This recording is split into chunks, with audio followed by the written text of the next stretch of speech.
I apologize. I was still getting briefed by the detective in charge of the investigation. It took a little while to get down here. One of the things that that we wanted to put out in regards to the investigation and a lot of the questions that we've been receiving had a lot to do with the condition of the bike and how it was found and the evidence value that we located when we were working out at Whiskey Bay underneath the bridge.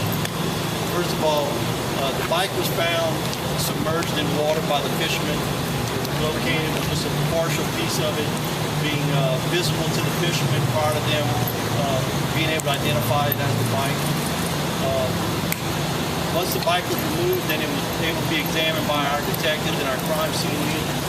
The rear tire on that bike was damaged. It was the only damage, visible damage, that we could see to the bike. Basically, the rim was bent with the tire dislodged from the rim itself. We currently sent the bike along with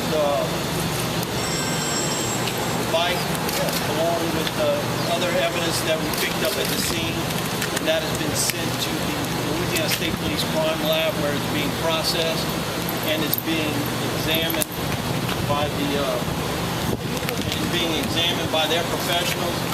The one thing that we don't want to jump to conclusions, and the thing that we didn't want to release the damage to the bike initially, is because the first initial assumption would be that it was struck by a vehicle. We do not know that for 100%, that that's where that damage came from. We don't know if the bike was maybe found and then damaged, or damaged when it was placed out beneath the bridge.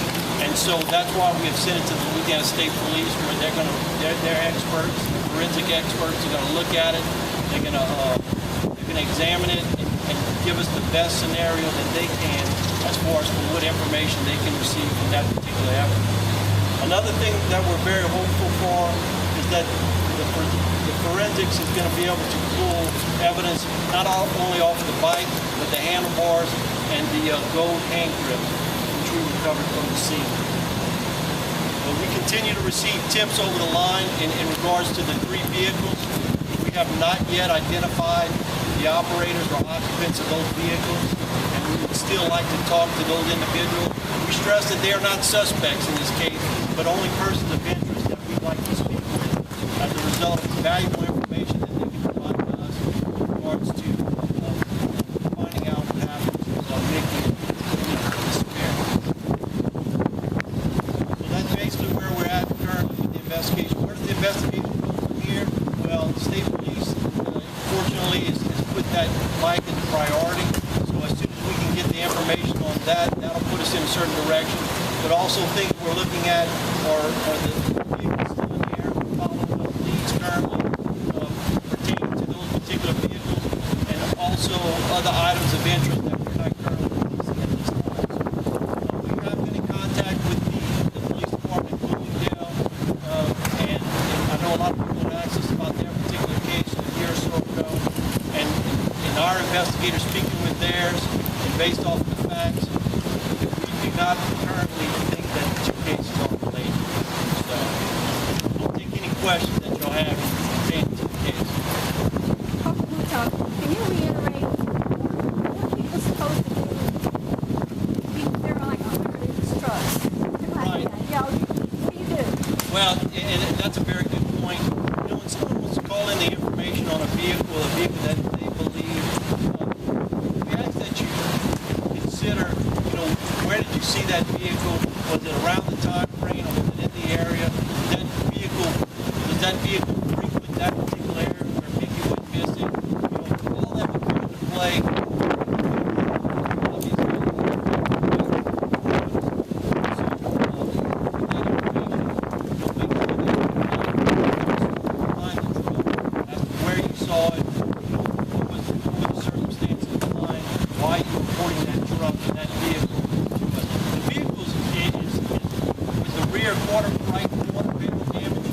Very obvious, so there shouldn't be too many vehicles of that type out there. But I would say that be very specific in the information that you provide on the tips line, because we are following up literally thousands of leads right now, and we're having to prioritize them as to the ones that we feel are most important. Yes, sir. Yeah, the hand grips on the bike. Now, you said you found the bike, then you said you found the hand grips. Were they not attached to the handlebars? We found the bike in the hand grip, that's correct. They were together. We found the bike in the hand grip. We're not releasing on the condition of the bike, other than the fact that the damage in the back, we did find the bike in the hand grip. But the hand grips attached to the handlebars. We're not releasing that.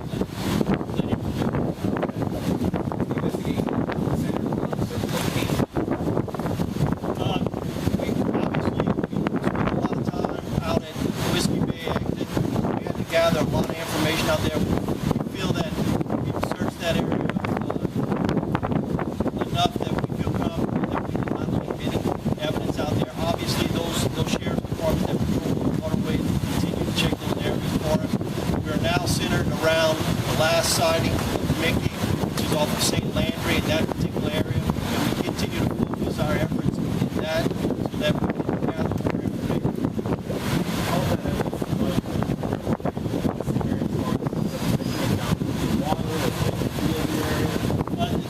The bike itself was submerged in the water right off of the bank into the chapel line.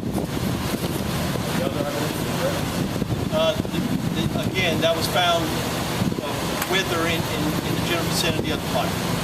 Was it a case where they may have thrown it from the bridge, or did they place it there, or you can't say it? Right now, we don't believe that the bike was thrown from the bridge. I believe once the forensic people at the state police get a good opportunity to examine the bike very thoroughly, then it'll give us a better idea. But our belief currently is that the bike was dumped beneath the bridge, not thrown from the bridge. A lot of things come into play. Obviously, the amount of traffic, regardless, I think is very heavily traveled. There is no shoulder up on that particular bridge at that particular time. So that's what we're taking in as far as for factors as to what we believe happened. But again, we're going to have to wait till the state police get back. Any other questions? Yes, sir.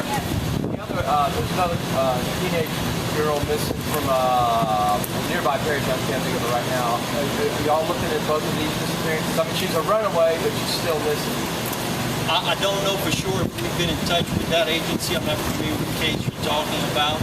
I will tell you that a lot of law enforcement agencies have reached out to us as to similarities in potential cases, and we haven't found one yet that we feel is that they're possibly connected.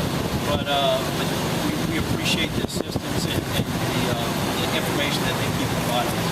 Yes.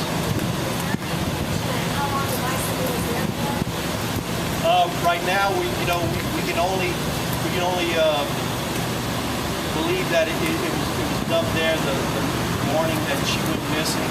But again, I think once the bike is looked at by forensics experts and state police, they may be able to get some better idea. But right now, that's our belief that it was dumped the morning that she went missing. Yes, sure. Have you all reached out to the girl from Patterson who was all over Nancy Grace last night claiming that Ann was talking to Coach Hill and asked for a cycle created to be involved? That's correct.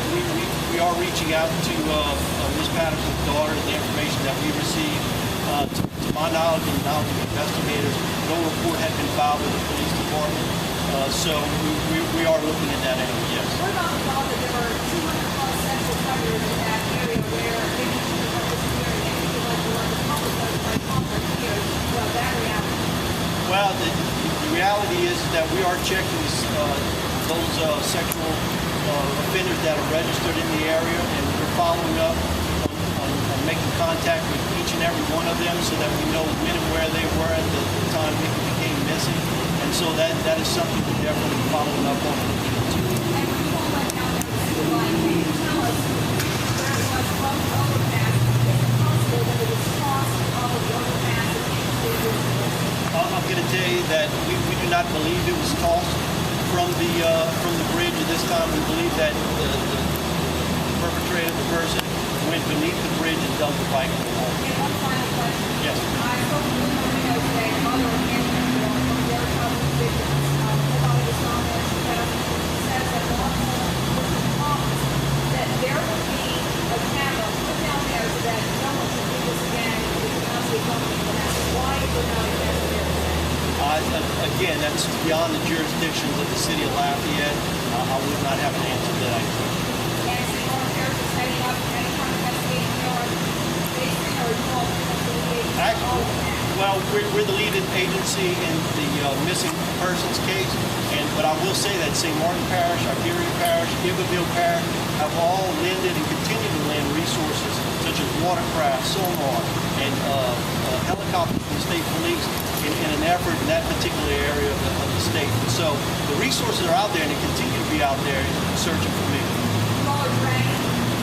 And that has been done, and in the event we see a reason that it can continue, we'll send those resources out to take care of it. The sonar was done of the area, and nothing was found. What makes you guys think that it's not tied to the Lauren Spear case in Indiana?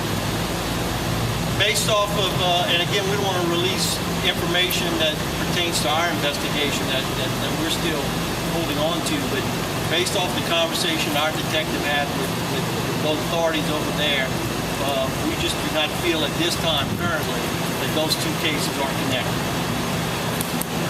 Could you give us some more specific details about the vehicles that people can look for? Like, did it have the truck have a tailgate? That's very good. The car is a older model, 80s or 90s GM type vehicle, 4-door. It's got Bondo on the rear right quarter panel. It's very obvious. That vehicle should be able to be spotted by the public. One of the trucks which turned and traveled down St. Landry Street directly behind Mickey is a Chevrolet, we believe to be a Chevrolet white Z71 pickup truck, 4-door. That picture is also has been circulated.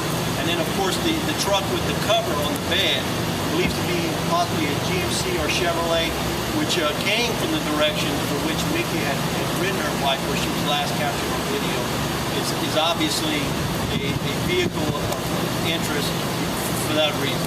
How far down was that the last camera that Caesar that came out of the city hall? I know there's nothing else after that. No other camera was in that direction? No other camera that we have found has captured her on video.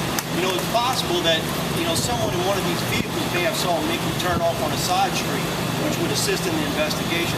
That's why it was so important initially that we asked all businesses and all residents that are having video equipment at their locations to review it during that time frame in hopes of maybe capturing her so that we could establish a direction. Initially, based off of friends and family, we were told that Congress was probably our major route, whereas we were able to, finally find some video footage of her and get a direction to travel wherever we have to capture from the city hall. Any other questions? The FBI, state police, all the sheriff's agencies around here, city police department, University of Lafayette Police, Patterson Police Department. We just feel so fortunate to work in a community where law enforcement has just overwhelmingly sent their resources to assist us. Because, life goes on in the city of Lafayette as far as the calls for service. We continue to service the city of Lafayette, but yet we feel that we're giving our best effort in locating it. Is there any estimate on how long it'll take the state police crime lab to get any results back to you guys off the bike? We were told, and they are working with us, that they were going to do the quickest turnaround as possible. Obviously, we want them to take their time with that type of evidence, and as delicate as it can be. And so it's important to us that they do that, and when they get that information back to us, we're able to release it. Yes, sir. How many pieces of security video have you looked at, and are you aware that there's others out there that just haven't come out, and can you subpoena them or whatever? We've probably reviewed, I would say, over 50 pieces of video from different locations. Now remember, this was early on in the investigation when we thought her route was going down Congress Street, so we reviewed a lot of video in that case. And yes, that's why we continue to stress, if you have a video camera anywhere near St. Landry and St. Mary, either in a business or residence, then we want you to review that video so that hopefully you captured Mickey traveling, and then that would give us more direction as to following her path before she went missing. Yes? Somebody over here has a question? All right, that'll be all the questions for today. There will be another briefing unless I send out an email, but I appreciate y'all coming out. Y'all all should have my phone number, so if y'all have any questions or y'all want to do an interview after, just feel free to come up. Thank y'all so much for coming out. Thank you.